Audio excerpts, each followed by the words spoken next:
Olá, eu sou o pastor Joselito. Eu quero agradecer a você por você ter acessado ao nosso canal. Assista essa pregação e seja profundamente abençoado.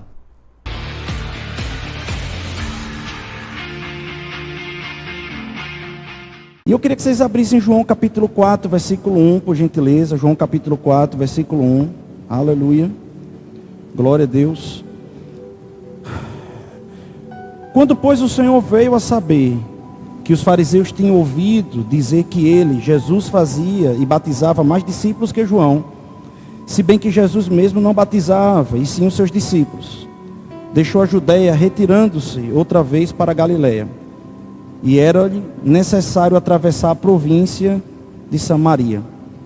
Chegou, pois, a uma cidade chamada Sicar, ou Siquém, perto das terras de Jacó, que Jacó dera ao seu filho José. Estava ali a fonte de Jacó.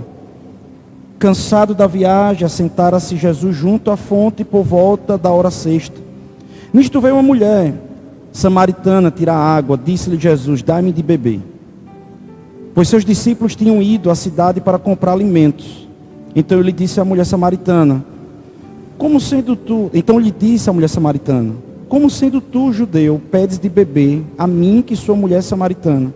Porque os judeus não se dão com os samaritanos. Replicou-lhe Jesus: se conheceras o dom de Deus, quem é o que te pede, dá-me de beber, tu lhe pedirias, e ele te daria água viva. Respondeu-lhe ela: Senhor, tu não tens com que tirar, e o poço é fundo, onde pois tens a água viva? És tu, porventura, maior do que Jacó, nosso pai, que nos deu o poço, do qual ele mesmo bebeu? E bem assim seus filhos, o seu gado. Afirmou Jesus: quem beber desta água tornará a ter sede. Aquele, porém, que beber da água que eu lhe der, nunca mais terá sede. Pelo contrário, a água que eu lhe der será nele uma fonte a jorrar para a vida eterna. Disse a mulher: Senhor, dai-me dessa fonte, dai-me dessa água, para que eu não mais tenha sede, e nem precise vir aqui buscá-la. Eu vou repetir de novo, que eu não precise vir aqui de novo buscar. Que eu não precise vir de novo aqui buscar. Disse-lhe Jesus: vai, chama teu marido e vem cá. Ao que lhe respondeu a mulher: não tenho marido. Replicou Jesus: bem dissestes, não tenho marido, porque 5 maridos já tiveste. E esse que agora tens não é teu marido. Isto disseste com verdade. Senhor, disse a mulher: vejo que tu és profeta. A mulher disse para ele, no caso: nossos pais adoravam neste monte, vós, entretanto, dizeis que em Jerusalém é o lugar onde se deve adorar. Disse-lhe Jesus: mulher, podes crer em mim, que a hora vem, quando nem neste monte, nem em Jerusalém adorareis o Pai. Vós adorarás o que não conheceis. Vós adoras o que não conheceis. Nós adoramos o que conhecemos, porque a salvação vem dos judeus. Mas vem a hora, e já chegou, em que os verdadeiros adoradores adorarão o Pai em espírito e em verdade, porque são estes que o Pai procura para seus adoradores. Deus é espírito, e importa que os seus adoradores o adorem em espírito e em verdade. Eu sei, respondeu a mulher, que há de vir o Messias, chamado Cristo. Quando ele vier, nos anunciará todas as coisas. Disse Jesus: eu o sou, e que falo contigo. Neste ponto, chegaram os seus discípulos, se admiraram de que estivesse falando com a mulher. Todavia, nenhum lhe disse: que perguntas? Ou, por que falas com ela? Quanto a mulher deixou o seu cântaro. Foi à cidade e disse àqueles homens: vinde comigo e vede um homem que me disse tudo quanto tenho feito. Será este porventura o Cristo? Passe alguns versículos agora, já vamos para o final. Muitos samaritanos daquela cidade creram nele, em virtude do testemunho da mulher que anunciara. Ele me disse tudo quanto tenho feito. Vindo, pois, os samaritanos ter com Jesus, pediam-lhe que permanecesse com eles, e ficou ali 2 dias. Muitos outros creram nele por causa da sua palavra, e diziam à mulher: já agora não é pelo que disseste que nós cremos, mas porque nós mesmos temos ouvido e sabemos que este é verdadeiramente o Salvador do mundo. Amém? Quero orar. Senhor, quero te agradecer por essas palavras. Mas, Senhor, eu orei hoje, Pai, o dia todo pedindo que não fosse só as palavras, mas o Jesus que se encontrou, a presença, que se encontrou com essa mulher samaritana, possa ter um encontro individual com cada um, não só hoje, mas durante toda essa semana, nesse lugar. Nós servimos um Deus vivo, um Deus íntimo, que salta das palavras, que salta da letra escrita e se manifesta, Pai amado, pelo Teu Espírito. Nós te agradecemos, Espírito Santo, porque o Senhor está tocando no coração de cada um nesse momento, em nome de Jesus. Amém? Vocês dizem? Amém. Eu queria fazer um breve histórico sobre quem são os samaritanos. Sabe, alguns séculos antes desse tempo aí que estava acontecendo com Jesus, os samaritanos, na verdade, não existia, havia a região de Siquém ou de Sicá, que era dado do nome dos samaritanos, os que viviam na região de Samaria. Mas naquele tempo, alguns séculos antes, os samaritanos, eles eram todos judeus. Eu não quero entrar nessa questão teológica, porque isso não vai trazer muita vida agora, né? Porque muitos se confundem. Uns dizem que os samaritanos são filhos de Abraão, outros dizem que não. Eu não quero entrar nessa discussão, porque não vale muito a pena para esse momento agora. Mas o fato é que a região de Samaria fazia parte do povo judeu. O povo judeu agora é capturado pelos assírios e acontece um cativeiro. Então o povo judeu é levado e os assírios, eles estabelecem uma estratégia de guerra. Presta atenção nisso, eles estabelecem uma estratégia de guerra. Eles pegam povos de todos os lugares e misturam e colocam agora naquele território. Então eles sabiam que em algum momento os judeus iriam voltar para aquele lugar, então ele queria enfraquecer a cultura local. Então eles entenderam que se trouxessem dessa forma, fizessem isso, essa mistura enfraqueceria a identidade daquele povo, e uma vez que enfraquecesse a identidade daquele povo agora não podia mais dominar aquela região. Então assim ele fez. Então aquele povo veio, habitou, trouxe os seus deuses, a sua adoração pagã, a sua idolatria. E o que é que acontece? Leões, isso é um fato histórico, leões começam a vir e começam a devorar o povo. Os leões vêm e começam a devorar. E eles entendem que aqueles ataques daqueles leões não é um ataque natural, não é um ataque normal, teria alguma coisa sobrenatural por detrás. Aquele povo agora mandam cartas, mandam reclamações para o rei da Síria, dizendo: olha, nós vamos deixar esse lugar, nós não vamos ficar aqui, porque esses leões são muito mais perspicazes do que os nossos guerreiros e caçadores. E aí alguém chega lá para o rei e diz assim: leve os sacerdotes judeus para lá, para ensinar eles a adorarem o Deus daquela terra.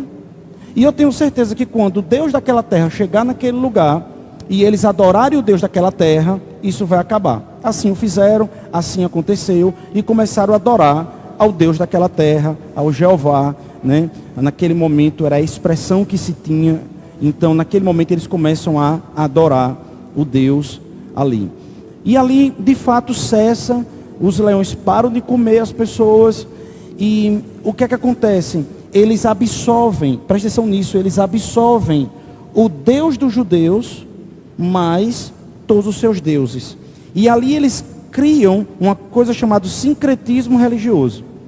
É o que aconteceu aqui no Brasil com a Umbanda, o catolicismo. Então naquele tempo de colonização acontece o que nós também aprendemos como sincretismo religioso. Ok. E ali há aquela mistura. E naquele momento os judeus, eles começam a retornar. E eles começam a voltar depois do cativeiro. Eles conseguem voltar a dominar muitas áreas daqueles locais, mas não de fato volta ali para Samaria, porque identifica aquele povo. E aquele povo começa a ser expurgado, começa a ser rejeitado pelo povo judeu, porque eles percebiam que aquele povo adoravam ao Deus dos judeus, mas também tinha práticas e costumes idólatras de outros deuses. Estão conseguindo me acompanhar até aqui? Ok. Em um determinado momento, Neemias, ele é tomado para restaurar os muros de Jerusalém. E ali os samaritanos se oferecem para poder ajudar a restaurar o muro de Jerusalém. Agora nós já estamos nas narrativas, já se aproximando do Novo Testamento. E ali o que é que acontece? O povo samaritano já tinha essa identidade com secretismo religioso, e Neemias e as pessoas que estavam com Neemias rejeitam essa ajuda. Dizem, eu não quero a ajuda de vocês. E aí é estabelecido, de fato, aquilo que antes era oculto, agora é estabelecido de fato um racha, uma divisão. Samaritanos para um lado, judeus para outro lado. Vocês estão ainda comigo?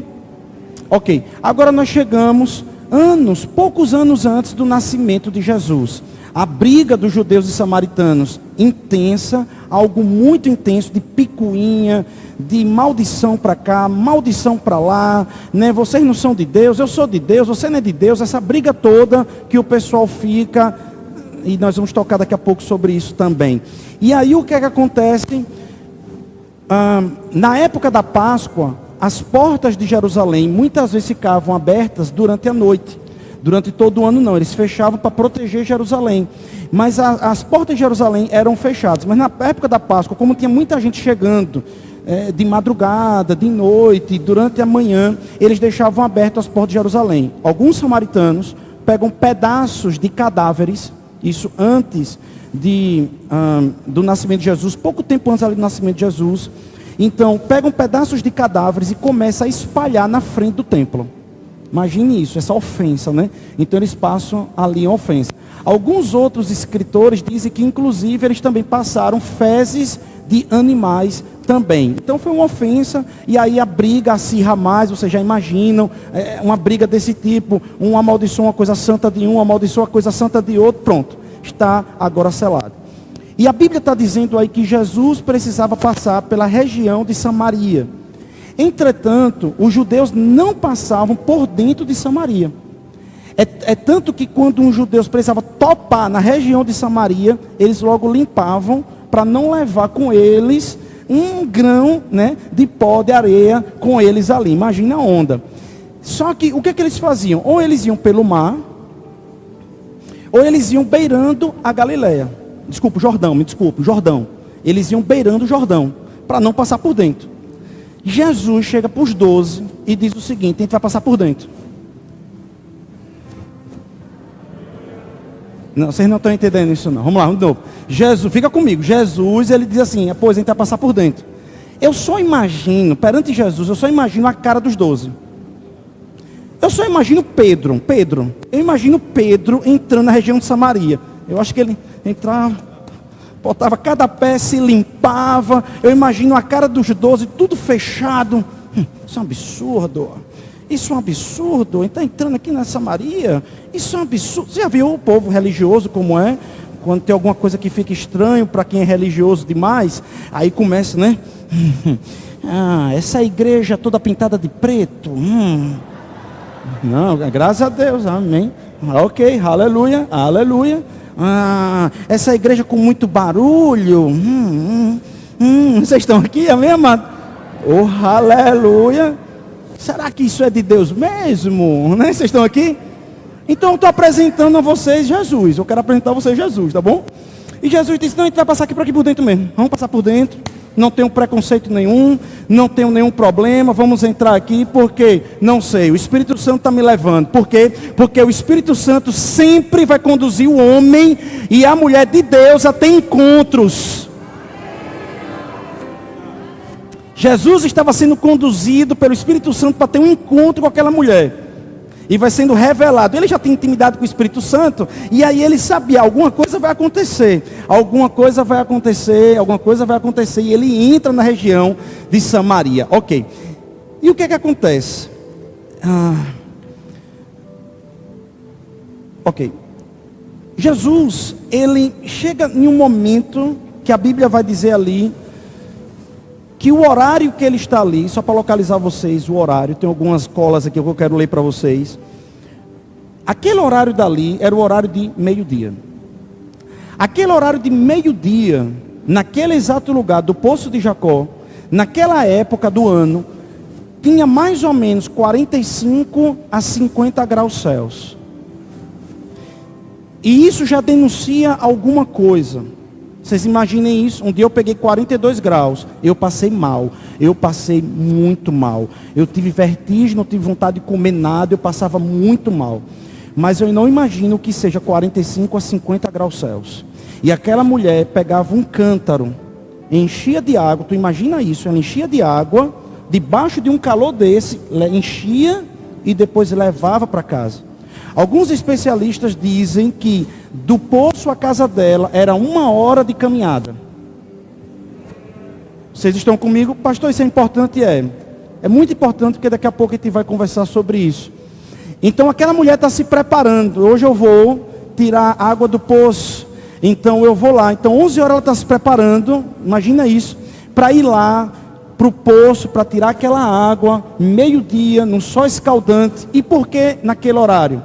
Porque aquela mulher era tida como uma fornicadora, como uma prostituta e como uma amante. Como uma, se nós pudéssemos trazer para esse tempo aqui, uma quenga, né? Ou uma Teuda, irmã Teuda, como o Jorge Amado falava. Então, uma mulher vil, uma mulher vulgar, ela era tida dessa forma. Então, se outras mulheres se encontrassem com ela, provavelmente ela morreria. As mulheres iriam jogar os cântaros na cabeça delas, iam jogar pedras nela, e elas seriam não só humilhadas, massacradas, mas ela também poderia correr risco de vida. Amados, deixa eu falar algo para você. Quando nós olhamos para Jesus, presta atenção nisso. Quando nós olhamos para Jesus, Jesus sempre vai nos levar a uma originalidade. A uma originalidade. Nós estamos em um tempo agora que nós temos que ter muito cuidado com os alimentos. Porque quando a gente vai ler os alimentos, quando a gente vai ler aquilo dali, a gente fica impressionado com o que tem ali nos rótulos. Principalmente com os corantes, né? Tem os corantes ali. Amado, se a gente souber o que é corante, por exemplo, você nunca mais vai comer salmão do mesmo jeito depois que eu falar isso para você. Ok? Né? Amém, glória a Deus. Vamos lá. Se você gosta de salmão, vou dar uma dica aqui. Toda vez que você for comprar salmão, verifique se tem uma coisa chamada astachina. Existe um corante que bota dentro da ração para os peixes, para que os peixes, ao comer, pintem todo o corpo dele de rosa. Tu imagina agora um corante que pinta o corpo de rosa, e agora cai no seu fígado esse corante. E o Ministério da Agricultura e da Pesca, ele bota lá, esse salmão tem isso, isso e isso. Vocês estão aqui ou não estão aqui? Por quê? Porque o verdadeiro salmão, ou o salmão inativo, ele come uma coisa chamada plâncton. E aí ele fica rosa, por causa dos plânctons. Vocês estão aqui mesmo? Ok. Esse corante que é colocado é para uma saída, uma alternativa a esse cativeiro, para ser mais fácil, para produzir mais. Então, a indústria e o tempo que nós estamos hoje é um tempo de muita coisa que parece ser que não é. Parece que é, parece até que é comida, mas não é comida. Parece até que faz bem, mas não faz bem. E aí, amados, deixa eu dizer uma coisa, Jesus, ele é original. Eu vou repetir de novo. Jesus, ele é original. E às vezes a gente leva Jesus para algumas pessoas e as pessoas fazem assim. Não. Eu estou falando de pessoas religiosas. Vocês estão comigo? Pessoas religiosas, muitas vezes a gente está levando o verdadeiro Jesus para elas e elas ficam assim, não. Eu tenho 30 anos de crente. Isso não é Jesus. Por quê? Porque o que essa pessoa sabe é religião. As pessoas na igreja estão brigando muitas vezes por posição, por vaidade, por lugar, por ocupação, no lugar de estar lutando em se aprofundar em Jesus. Eu ainda não conheci um ser humano que vestiu a roupa de mergulho do Espírito e disse, eu topei no fundo lá de Jesus. Se você está me entendendo. Porque Jesus é tão profundo, que ninguém nunca chegou na profundidade máxima de Jesus. E às vezes a igreja tem se transformado em um poço de vaidade, disputas tolas, de meninice, e a espiritualidade não existe. Pessoas que só querem saber quem tem mais argumento do que o outro. Pessoas que querem saber a posição que vai chegar mais rápido que o outro. Quem é mais poderoso, quem é menos poderoso. Mas eu quero saber de uma coisa: quantos têm tido encontro com Jesus?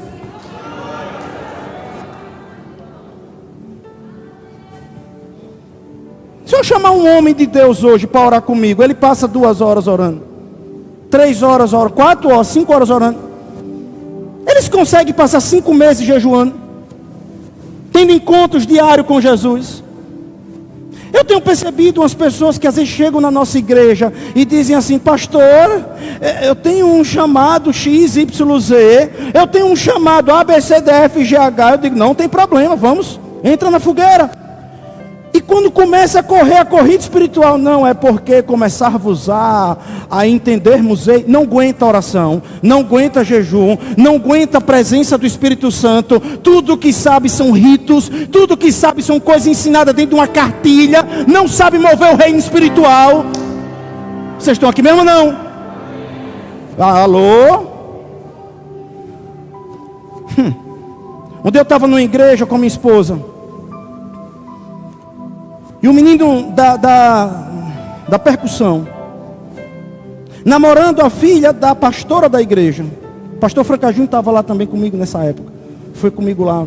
Ele foi ouvir eu pregando lá nessa igreja. Que não é da Verbo da Vida, é uma outra igreja. Aquele menino, ele fica endemoniado e possesso. Começa a correr no meio eu me lembro como hoje, na frente do altar, parecendo uma cobra. Parecia que não tinha mais osso. Ele se locomovia como uma cobra. E a pastora daquela igreja, era o aniversário daquela igreja, e disse: nós vamos entrar hoje no culto assim, primeiro vai a bandeira não sei o que, depois vai não sei o que, e tudo bem, até aí tudo bem. E agora vamos lá, presta atenção no que eu estou dizendo, me ame nessa noite. Vamos lá agora, o grupo Rosa de Saron, o grupo El Shaddai, Kadosh, o grupo disso, o grupo daquilo, o grupo do caramba, e o grupo. Eu dizia: que horas eu vou pregar? Me chamaram para pregar nessa igreja. Que horas tem de primazia a palavra nessa igreja? Vocês estão comigo ainda ou não estão aqui? E quando chega 9h30, 9h20 da noite, e diz: pastor, agora é hora do senhor pregar. Isso no primeiro dia, eram 2 dias. Eu ainda dei uma palavra de misericórdia ali. Mas havia uma ira do Espírito Santo dentro de mim. Eu vi o povo não conhecia nada da palavra. Porque é só botar coisa no meio, botar coisa ritual. E as pessoas não conhecem nada da palavra. Conhecem de rituais, mas não conhecem da palavra. Religião, estatutos, mas não conhecem a palavra. Amém ou não amém? Uma farra, porque todo mundo tem participação. Aí um subia, Jesus mata. Outro vinha, Jesus é bom. Outro vinha, Jesus é juízo. Outro diz, Jesus é amor. O povo ficava assim: é o quê? Uma doidice. Vocês estão me amando ainda? Me amem. Aquele povo não conhecia nada de Jesus. Quando aquele menino ficou endemoniado, eu não vou tomar a frente da autoridade daquele lugar. E eu disse: pastora, o menino ali endemoniado. Ela olhou, eu disse: está endemoniado. Eu estava com Dan do meu lado, e o menino lá. Esse já era o culto pela manhã. E ela: o senhor poderia lá libertar ele? Eu disse: a senhora não vai não? Não, eu prefiro que o preletor faça isso. Vocês estão aqui nesse lugar. A gente foi lá, disse: em nome de Jesus, solte ele, saia. Saiu, e depois, para minha surpresa, era o menino do louvor e tudo mais. Vocês estão comigo ainda? Irmão, deixa eu dizer uma coisa: o reino espiritual não é uma brincadeira. Está parecendo com uma brincadeira por causa de homens e mulheres que estão perturbando a ordem, e principalmente homens e mulheres que estão transparecendo uma religiosidade que não é Cristo. E está deixando o povo doido, sem identidade, sem direção. Mas nesses dias nós queremos pregar sobre o Jesus Cristo. O Jesus da essência. Essa quaresma de fé é um convite à intimidade, um convite a conhecer o nosso Mestre, o nosso Messias. Tentarmos largar um pouco essas coisas que nos prendem. E esse homem está entrando em contato agora com uma mulher que tudo que ela sabe é religião. E ele está querendo dizer: eu não sou um corante, eu sou a comida verdadeira, eu sou a essência, eu não sou algo produzido, eu não sou algo maquiado, eu sou algo real.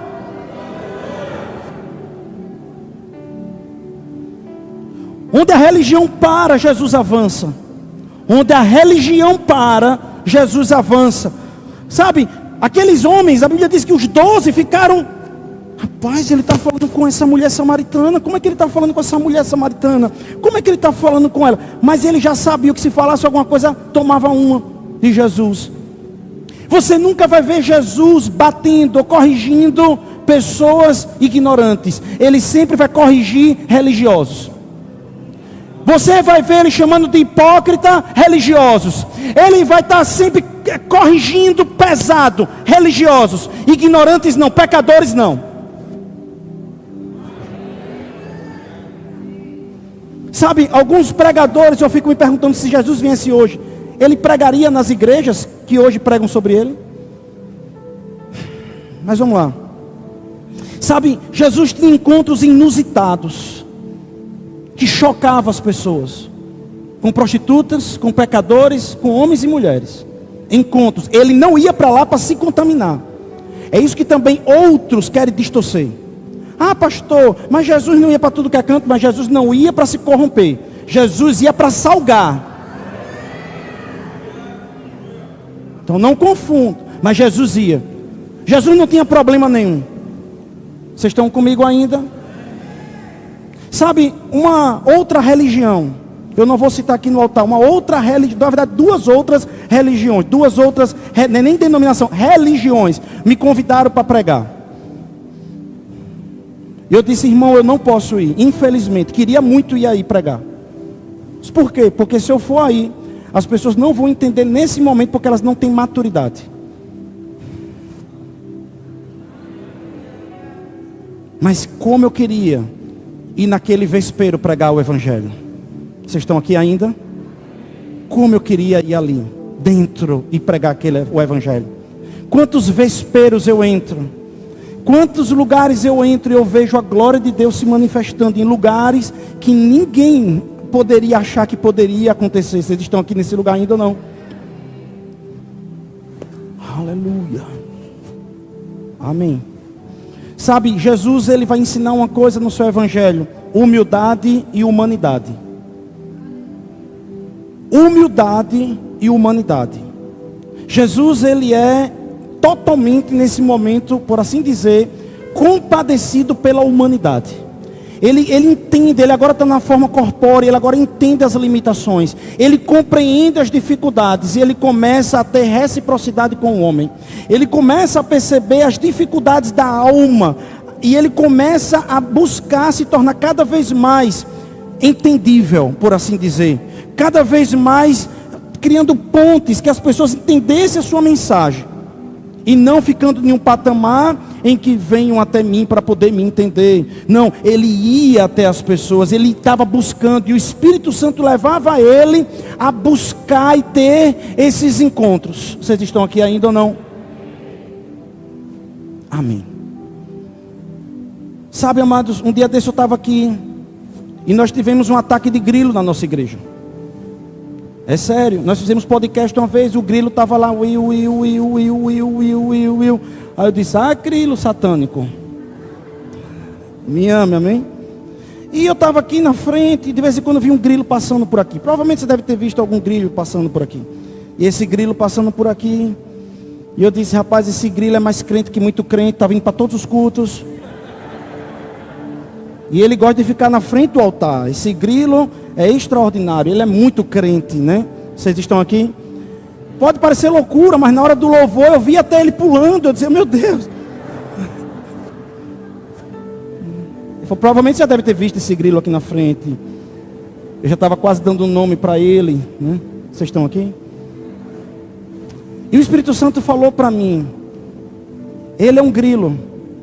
Ele entrou na igreja, mas ele não entrou no culto.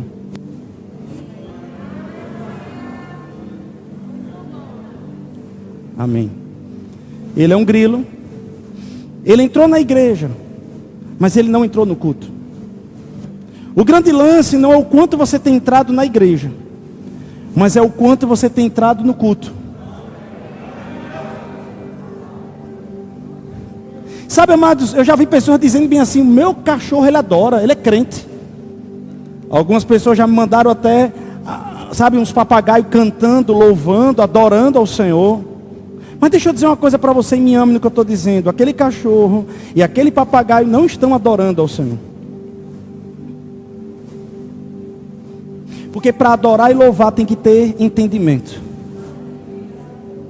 Deus escolheu um grupo de pessoas, em que esse grupo de pessoas, quando abrissem a boca e soltasse deles algo, isso se transformaria numa mensagem, que se transformaria em algo chamado adoração, que rompeu o primeiro céu, o segundo céu, o céu cósmico, e entraria no terceiro céu, o céu celestial. E lá, quando chegasse, Deus diria: ok, para tudo, eu quero saber o que eles estão fazendo. E esse grupo de pessoas está aqui hoje. Está aí hoje. Está em cada igreja que se reúne hoje de noite, ou está se reunindo durante a semana, ou cada filho de Deus que aceitou Jesus Cristo como seu único e suficiente Salvador. Toda vez que você entra não só numa igreja, mas você entra num culto, você começa a ter encontros com Jesus. Cada vez que você abre a Bíblia, e não só para ler, para aprender, para falar para os outros, mas para deixar ela falar com você, você está tendo encontros com Jesus. Cada momento que você se acorda 10 minutos, 20 minutos antes e diz: Senhor, eu estou me acordando antes para conversar com o Senhor antes do dia. Você está tendo encontro com Jesus. Deixa eu dizer algo para você, entenda, meu irmão, eu preciso que você compreenda isso. Não é a forma, mas é o lugar. A Bíblia diz, sempre vai falar sobre Jesus nele.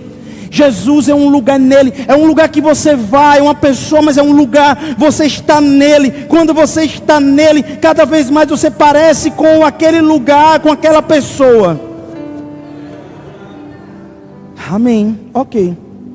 Em 2 Coríntios, capítulo 8, versículo 9, diz: pois conheceis a graça do nosso Senhor Jesus Cristo, que sendo rico, se fez pobre por amor de vós, para que pela sua pobreza vos tornasseis ricos. Irmão, deixa eu dizer algo para você. O Evangelho, escute hoje nessa noite, o Evangelho é algo que quando é pregado, empodera, valoriza e enriquece.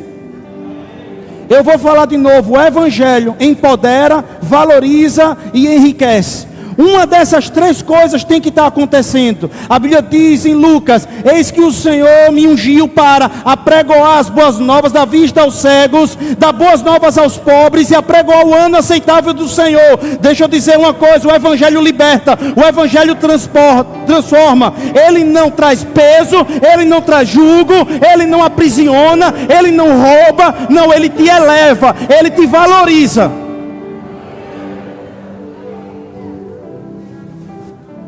Se você quer conhecer uma pessoa que teve um encontro com Jesus, ele não se transformou num religioso. Eu vou falar de novo: ele pode ter tido um encontro com a religião, mas uma pessoa que se encontrou com Jesus, de verdade com Jesus, essa pessoa ficou empoderada, e ela começou uma transformação para uma plenitude, ao ponto que ela está começando a jorrar vida, e agora ela quer derramar vida em outras pessoas.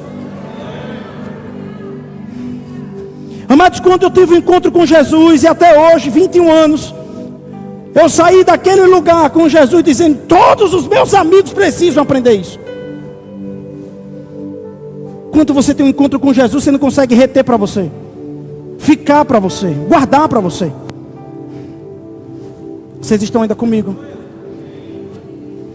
Sabe, ele tem um olhar de atenção e misericórdia. Em João 4,9, ele vai dizer o seguinte: então lhe disse a mulher samaritana: como sendo tu judeu, pede para mim isso. Como sendo você um homem que vem de um lugar, alguém, um povo que já tem há séculos expurgado a gente. Como sendo você judeu.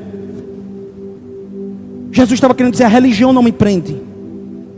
A religião não vai me prender. Eu sou o Cristo. Então ele tem um olhar de atenção e de misericórdia. É como se aquela mulher estivesse dizendo o seguinte: por que você está me dando atenção? Uma vez Davi, no salmo dele, diz: quem é o homem para que tu te lembres? Fizeste ele um pouco menor do que o Senhor. Criaste todo o universo e ainda assim visita o homem. Deixa eu dizer para você, quando a gente olha para quem nós éramos, e talvez alguns aqui ainda hoje possa se olhar desse jeito quem você é. Talvez você possa se olhar como uma pessoa desvalorizada, abandonada, pecadora. Talvez você pode se olhar como uma pessoa traumatizada, com medo, pequena, vil, sem valor. Quem é esse homem? Quem é esse Deus que para tudo para lhe atender, para falar com você, para se encontrar com você? É alguém que tem um olhar de misericórdia. Não é alguém que tem um olhar religioso, ele tem um olhar de misericórdia. Sabe, as pessoas, eu tenho percebido isso, as pessoas não têm nada contra o Evangelho. As pessoas não têm nada contra o Evangelho, as pessoas têm contra a religião. As pessoas não estão contra o Evangelho, as pessoas estão contra a religião. Eu sei que o céu, ele tem princípios, eu sei. Mas nós não podemos ensinar princípios para as pessoas sem antes ensinar elas a ter um encontro com Jesus.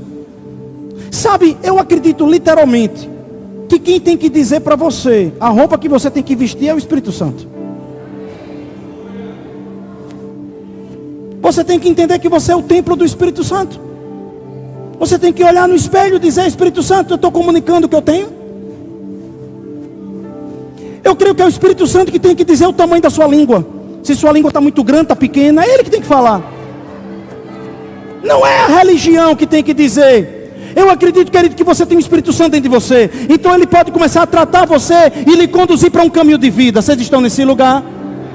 Mas como alguém pode ser regulado, tratado, se a gente não mostrar o caminho para ele ter um encontro com o Espírito Santo? Então nós temos que mostrar esse encontro com Jesus. E aquela mulher samaritana estava tendo um encontro com Jesus naquele momento.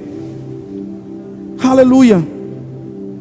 Sabe, em João 4,10, ele diz o seguinte: replicou-lhe Jesus: se conhecer o dom de Deus, e quem te fala que agora você tomaria uma água, e essa água cairia dentro de você e se transformaria numa fonte, uma fonte para a vida eterna. Sabe, alguns anos atrás, um homem depressivo, um jovem depressivo como eu, seco, sem alegria, sem visão, com a mente totalmente congestionada, teve um encontro com Jesus, e aquilo que era seco, aquilo que não tinha, sabe, vida, começou a cair uma água lá dentro e começou a jorrar para a vida eterna, com inspiração, com ideias. Deixa eu te dizer algo: quando Jesus ele entra na gente, ele começa a jorrar e atrair a gente com mais fome, a gente quer mais coisas de Deus, quer se envolver mais. Sabe, ele diz: eu tenho uma água viva para te dar. Essa é a essência do Evangelho. O Evangelho é uma água viva. O Evangelho é uma água viva. É uma água viva, querido, que quando desce traz vida. Por que é uma água viva? Porque traz vida. Sabe, às vezes a gente tem se somado a alguns coros, e eu pergunto: qual coro você está se somando hoje? O coro das acusações ou o coro da ajuda? Sabe, muitas vezes nós estamos olhando pessoas que estão sendo linchadas, e Jesus passou por pessoas que estavam sendo linchadas, literalmente linchada. Por quê? Porque foi pego em pecado. Mas Jesus não se somou ao coro daqueles que diziam: mate mais, ou bote para rachar mais.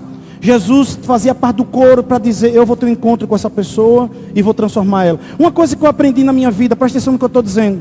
Sabe, os adolescentes aqui da nossa igreja, os homens, mulheres, Jesus ele não quer que a gente viva uma vida de panelinha.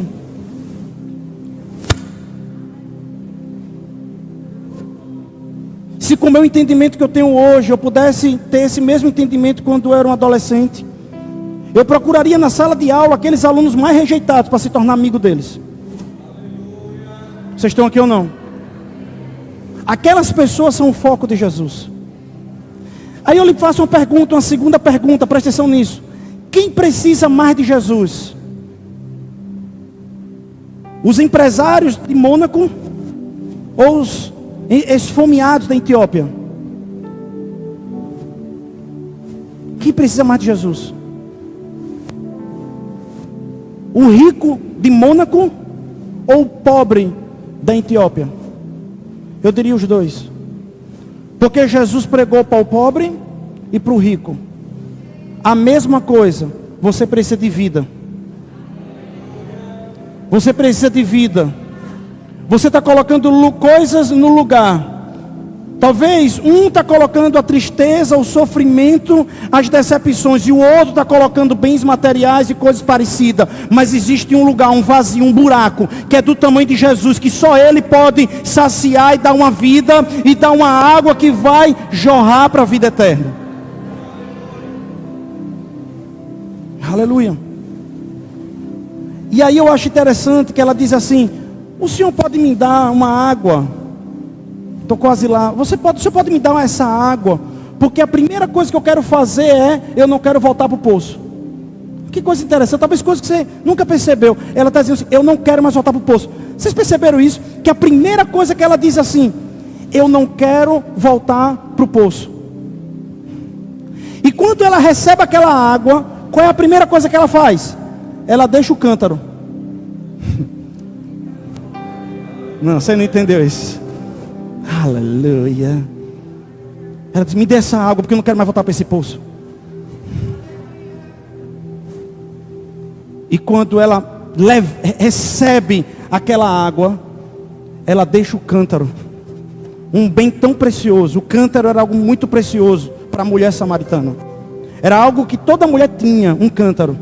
Aleluia. Sabe o que ela está dizendo? Eu não quero mais voltar para esse poço de vergonha, de humilhação. Eu não aguento mais ser humilhada. Eu não aguento mais passar por esses julgamentos. Eu não aguento mais ser rejeitado. Eu não aguento mais passar por essa vergonha. Jesus disse: eu tenho uma solução. Aí ela diz: qual? Traga seu marido. Vocês estão comigo ainda? Por favor, esteja comigo. Eu tenho uma solução. Ele diz: qual? Traga seu marido. O que tem a ver a solução com traga seu marido? Amém ou não amém? Amém ou não amém? Jesus está dizendo para aquela mulher: ei, vai acabar hoje paliativo. Vai acabar hoje paliativo na sua vida. Eu quero acabar com essa história de você trazer pessoas para ocupar o lugar que só Deus deveria estar dentro. Eu quero acabar, porque é desse lugar, dessa escassez, desse vazio dentro de você, que você está colocando expectativas em pessoas. Pessoas são falhas, sabe? As pessoas estão lhe usando. As pessoas, esses homens que passaram pela sua vida, eles deixaram, eles abandonaram, eles deixaram você. Agora você está com um homem que não é seu, porque você está colocando carne no lugar de espírito, e tem uma fome que é do espírito, e você está colocando carne, e carne não vai conseguir arrancar essa sede, somente o meu espírito.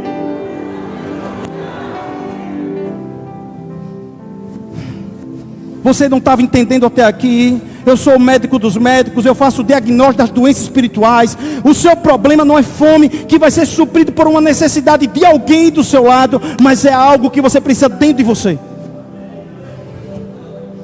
Em Isaías 12, sabe, do 1 ao 5, não vai dar tempo, mas há uma profecia linda lá em Isaías. Ele diz o seguinte, eu vou parafrasear: chegará um dia que o nosso Deus, o Deus que traz juízo, se transformará no Deus do consolo. Aleluia, Espírito Santo. E eles, quando esse dia chegar, você vai entender que existem águas de salvação. Está lá em Isaías. Existem águas de salvação dentro de você.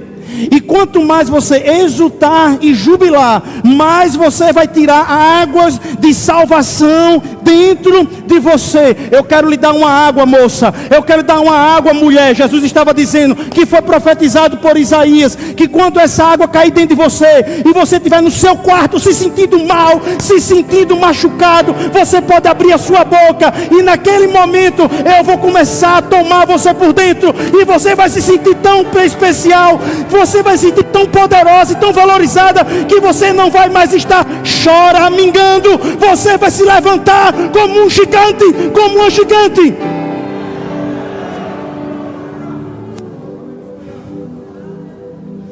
Em Isaías está escrito isso. Queria ter mais tempo para poder ler, Sabe? Aleluia. Eu vou embora agora, já vou terminar. Em João 4:20, Jesus, ele entra numa história com ela. Na verdade, ela entra. E muitos não entendem porque as coisas mudam tanto naquele diálogo. Não há tempo para falar sobre isso. Mas ela muda de assunto. Ele diz: beleza, eu já entendi que tem essa água. O Senhor tem essa água. Eu já entendi que o Senhor está dizendo que eu estou botando as minhas expectativas no homem. Mas onde é que a gente adora? Não é estranho a mudança de história? A menos que a gente entenda desse jeito o que Deus está falando. Jesus oferece primeiro para aquela mulher a água. De novo, mais uma vez, a compaixão e não a religião. Depois que ele derrama amor naquela mulher, ele diz: você tem um problema. É porque você tem um vazio dentro de você. Você está colocando tudo isso daí. Mas eu tenho uma solução. É que se você me adorar e me buscar, eu sempre vou te levantar. Você nunca estará só. E aí ela entra na história e diz: onde é que eu busco? Eu busco lá no Monte Gerizim, onde os nossos antepassados disseram, ou no templo? Jesus estava querendo dizer o seguinte: não é o lugar, é o homem. Não, você não entendeu. Não é o lugar, é o homem. Não, de novo vou falar: não é o lugar, é o homem. Eu sou defensor da casa do Senhor. Mas a casa do Senhor, ela só se significa quando durante um culto você entende que não é o lugar, mas é você entrando na atmosfera. Da mesma forma que aqui é uma casa que vai ensinar você, aonde você for, levar essa mesma unção. Então quando você vai entender esse diálogo, ele vai dizer: vai chegar o momento dos verdadeiros adoradores, em espírito e em verdade. Em espírito e em verdade. Debaixo de pressão. Debaixo de pressão. Eu me lembro uma vez na Secretaria de Justiça. Eu estava com tanta pressão. 50 dias praticamente sem dormir. Presídio pegando fogo em tudo que é canto. Isso foi um fato notório, não é mais segredo. Eu estava lá como corregedor e estava como chefe de gabinete. Pressão. Pressão. Nós chegávamos cedo de noite e voltávamos para casa de madrugada, dormimos 2 horas por noite. Me lembro que foi um tempo que eu não tinha nem condição, o tempo não estava dando de ir para a igreja. Eu me lembro que eu chegava no Lamarão, auxiliando lá o pastor Fábio, já no final do culto, só para tocar na unção, do tipo... Valdo se lembra disso? E eu me lembro que uma noite eu estava tão em pânico, tanta pressão, que eu disse: eu estou tendo um infarto, eu estou tendo um ataque cardíaco. Me levaram para o Primavera. Uma colega minha que fez o master comigo, uma médica, me atendeu ali e disse: eu já sei o que é. Me deu um frontal, eu apaguei. No outro dia eu me acordei com o secretário de Justiça dizendo: cadê você? Eu disse: eu apaguei. E eu me bati de pressão. Eu fui um dia no banheiro do DAF, fechei a porta, fechei outra porta, comecei a jogar água na minha cara, segurei na pia e comecei a adorar o Senhor.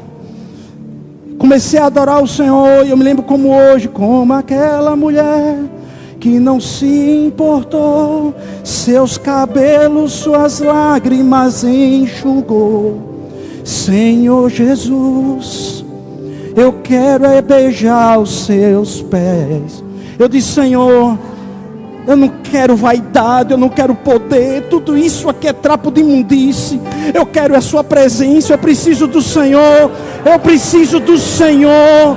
Eu estou ficando louco no meio dessa pressão, eu preciso de Ti, eu preciso de Ti. Vocês estão nesse lugar, a unção começou a me tomar, a unção começou a me tomar, aquelas fontes começaram a reacender.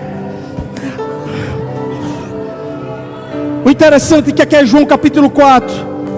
Mas 3 capítulos depois, João 7, ele vai dizer: aqueles que têm fome e sede, vêm até mim, porque do seu interior não vai fluir só uma fonte, agora vai fluir, são rios, rios, rios, rios de águas vivas. Meu Deus do céu.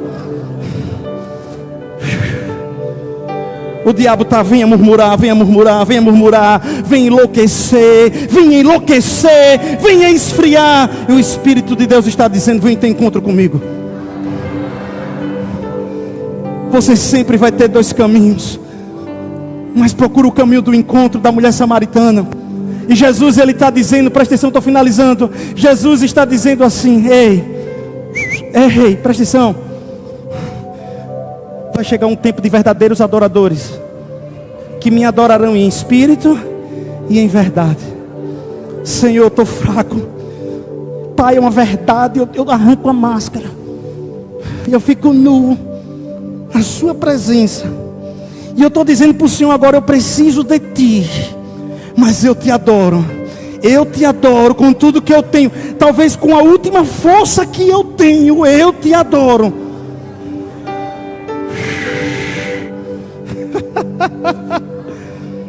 Eu quero finalizar. Pode vir para cá o grupo de louvor. Jesus oferece a água, ele trata o problema e diz, eu tenho o que oferecer para você. Um encontro todo dia quando você quiser. Aleluia. E eu quero finalizar com isso. Em João 7, 37, 38 diz: no último dia, o grande dia da festa, levantou-se Jesus e exclamou: se alguém tem sede, venha a mim e beba. Quem crê em mim, como que diz as Escrituras, do seu interior fluirão águas vivas. Escute, ei, ele está dizendo, aquele que tem sede, venha. Não, você não entendeu. Tem alguém com sede nessa noite? Você já veio para a igreja? Entre no culto. Ele está dizendo, está com sede? Venha. Ele está dizendo, está com sede? Venha. E aí o que eu acho mais impressionante é que aquela mulher, 1 hora antes, estava dizendo o seguinte: vou pegar meu cântaro. Oh, aleluia. 1 hora antes, ela pega o cântaro dela e ela vai em busca da água, achando que era mais um dia, achando que era mais um culto, achando que era mais um momento que ela estaria lá para ser envergonhada. E as mulheres estavam à espreita. Olha ela ali, a quenga, a prostituta, a ladrona de maridos. E ela com a cabeça baixa foi, se encontrou com um homem estranho ali. E aquele homem começou a ensinar coisas que ela nunca tinha ouvido. E ela recebeu uma água naquele momento. Aquela mulher, 1 hora antes, era uma mulher sem valor. De onde ela estava, para onde ela foi, depois disso, mais 1 hora. Não, você não está entendendo isso. E ela vai e deixa o cântaro. Ela rompe com o passado. E 1 hora depois, ela se torna a maior missionária do Novo Testamento. Não, você não entendeu isso não. 1 hora antes, uma mulher sem valor. 1 hora depois, a maior missionária. 1 hora antes, uma mulher sem valor. 1 hora antes, a mulher que mais conquistou pessoas, conquistou uma cidade. Deixa eu dizer uma coisa, as pessoas disseram: eu quero ouvir esse Jesus que mudou a sua vida, eu quero ver esse Jesus que transformou a sua vida. Eles disseram, você ouviu isso? Deixa eu dizer uma coisa, não é o quanto você prega, não é o quanto você fala, mas é o lugar que você tem ido. As pessoas não querem blá blá blá, as pessoas querem pessoas que estão tendo encontro com Ele. Oh, aleluia.